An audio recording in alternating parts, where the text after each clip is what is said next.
Yo tout le monde, c'est Razorfoot, j'espère que vous allez bien. On se retrouve aujourd'hui pour une toute nouvelle vidéo.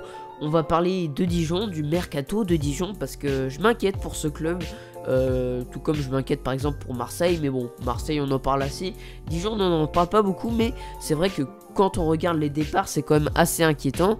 Il y a notamment Bobby Alain et Arnold Bokamoutou là, qui viennent de partir en fin de contrat. Haddadi et Yumbere partent du côté d'Etifak en Arabie Saoudite.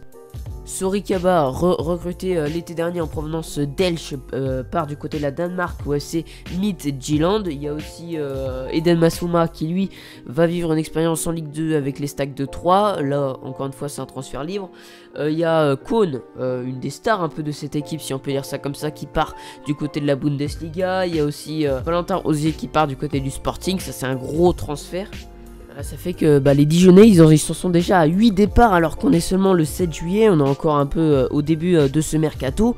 Moi en tout cas là j'ai créé une équipe un peu pour Dijon. Du coup il y aura d'autres départs mais surtout beaucoup d'arrivées. Concernant un peu les lignes directrices de ce mercato, je me suis basé déjà sur des joueurs de Ligue 1. Dijon étant donné qu'ils jouent le maintien, il leur faut aussi des joueurs qui connaissent ce championnat. Donc des joueurs qui évoluent principalement en France, en Ligue 1 comme en Ligue 2. Évidemment, concernant le prix, j'ai essayé d'adapter ça par rapport au club, par rapport aussi aux grosses ventes qu'ils devraient faire cet été. En tout cas, je vous présente tout ça. Alors, on commence déjà avec les départs dans ce club. Donc, tous les départs que je vous ai cités tout à l'heure ont rapporté environ 16 millions d'euros à Dijon. Je prends pas en compte les commissions et les agents, évidemment. J'arrondis la somme et vous verrez qu'après, j'adapterai sur le bilan final. Du coup, je vous présente désormais les départs que moi je ferais si j'arrivais dans ce club. Personnellement, je laisserais partir 5 joueurs volontairement. Du coup, là, vous voyez les départs. Il y a Malfitano, il y a Shafik, il y a Julio Tavares, il y a Wesley Otoa et il y a Naïm Sliti. Sliti, c'est plus par rapport aux envies du joueur. On se doute qu'il a envie de quitter Dijon. Et à 27 ans, je pense que c'est le bon moment pour lui. Il rapporterait environ 8 millions d'euros à Dijon. Donc, ça reste intéressant. Pour les autres, la plupart, ils commencent à avoir un certain âge. À ces joueurs-là, il leur reste aussi, au général, une assez bonne valeur marchande. C'est des joueurs qui restent pas forcément sur une excellente saison.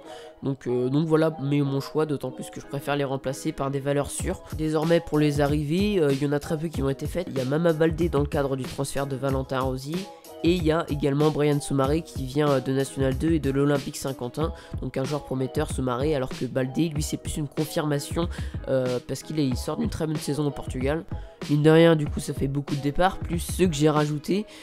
Du coup, il y aura également une grosse somme d'argent qui devra arriver dans les caisses du DFCO. C'est arrivé.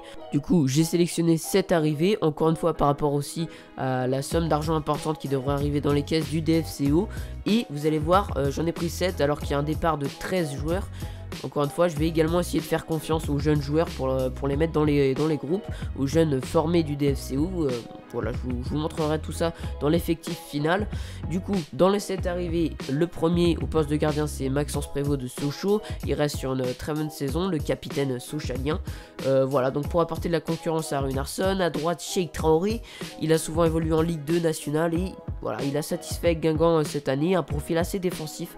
Et c'est vrai que c'est assez important, encore une fois, même dans le football moderne, d'avoir des latéraux qui défendent un minimum bien. Romain Perrault, donc lui il sort d'une très bonne saison du côté du PFC. Il appartient à l'OGC Nice, il coûterait environ 2 millions d'euros.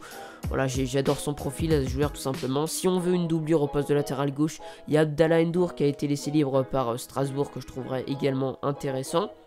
Au poste de défenseur central, j'ai finalement opté pour Edgarié, après avoir étudié les pistes Gradit, Félix Eboa ou encore Jean-Kévin Duverne, que je trouvais intéressantes, mais au final, Edgarié, il apporte un peu plus d'expérience, malgré c'est seulement 25 ans, mais je le trouve intéressant, je le trouvais déjà assez fort du côté du Portugal, et voilà, à Nantes, il a été assez impérial, du coup, je le prends sans hésiter. Au milieu de terrain, pour épauler un Jordan Marié, Saïf Eddine Raoui et Valentin Vada, voilà, c'est important d'avoir une aisance technique, une capacité de passe importante. Du coup, je laisse Wesley Saïd et Mama Baldé en attaque. Il y a également Benjamin Janot, sauf que pour le concurrencer, Benjamin Janot que j'aime beaucoup d'ailleurs, j'ai sélectionné Alexandre Mendy.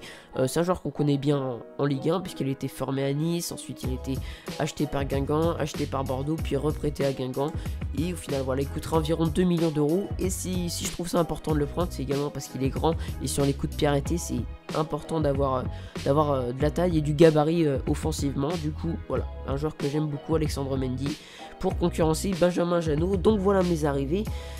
Encore une fois, hein, n'hésitez pas à me dire ce que vous en pensez. En termes de balance financière, le DFCO devrait récupérer 31,3 millions d'euros si on compte tous les départs compris. Lâcher 17 millions d'euros pour cette arrivée. Donc voilà, encore une fois, n'hésitez pas à me dire ce que vous pensez de cette compo là que j'affiche sur votre écran. Avec, encore une fois, regardez bien en dessous le groupe qu'il y aura, donc les remplaçants et également les réservistes. Voilà, j'ai fait confiance aussi à pas mal de jeunes, c'est normal si vous les connaissez pas. Mais voilà, c'est des joueurs que j'aime bien. En tout cas, n'hésitez pas à me dire ce que vous en pensez. Moi, personnellement, je trouve que c'est une équipe qui peut viser même plus qu'un maintien en Ligue 1. Voilà, je la trouve vraiment compétitive. Ah oui, je trouve vraiment que ce sera un excellent coup, par exemple, pour un DFCO aujourd'hui. N'hésitez pas à me dire ce que vous en pensez dans les commentaires. Et à vous abonner à ma chaîne YouTube Razorfoot. Allez, ciao tout le monde!